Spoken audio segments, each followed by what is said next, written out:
Junet Mohamed, yeye ndio alibeba ile BBI report zile 47 akapelekea IEBC. Kwa hizo BBI 47 tuko na karibu 33 ambazo zilikuwa wrong. Hizo tena wamepeleka county assemblies. So sisi tunasema muhimu sana watu wasikizane. Sasa hivi wanasema ilikuwa typo error. Sasa mimi nauliza, typo error inapatikana wakati wa kutype, sio wakati wa kufotokopi. Sasa wewe Junet una photocopy the wrong, alafu unasema kulikuwa na typo error. So kidogo mimi ningependa kusema ile shida tunapitia sasa hivi kwa Senate na mambo ya BBI, it is to be blamed on James Orengo and Junet Mohamed ambao ndio marafiki wa Raila Amolo Odinga. Mimi naongea vibaya kweli? So mimi tafadhali nataka wakina Orengo, next time you engage in any political activity, tafadhali James Orengo, tafadhali Junet Mohamed, learn to listen.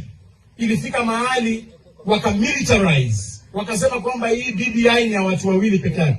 Ukisongea karibu, Mbadi anakupiga ngumi. Ukisongea karibu, Kajwanga anakukanyaga teke. Anasema hii BBI ni yetu. Sasa imeumana.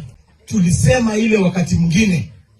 Na unakumbuka party leader wangu Bwana Musalia Mudavadi wakati tulikuwa na launch BBI, alisema vizuri sana, hii BBI tufungue makosa yote alafu tutembee pamoja. Lakini kuna majamaa wengine ambao walipinga kabisa. Hawakutaka kumsikia, wakiongozwa na kina Orengo na kina Junet. Wakasema the train, gari ya moshi imeshatoka kwenye station.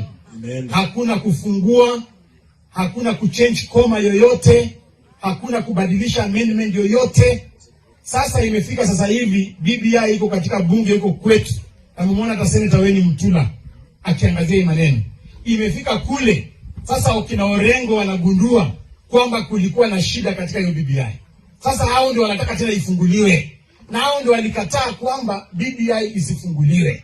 Sisi ile wakati mwingine party leader wetu Musalia alikuwa anawaambia Orengo, hii BBI iko na shida kidogo kwa sababu hizi constituency 70 ambayo tumeongeza karibu 40 zinaenda Mlima Kenya peke yake. Lakini Orengo akasema kwamba the train has already left.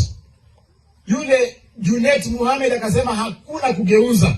Sasa hivi Orengo sasa ndio inamfinya. Yeye ndio anasema sasa tufungue. Mimi ningependa kuambia Orengo, ni muhimu mkwe mnasikizana na wale political partners wenu.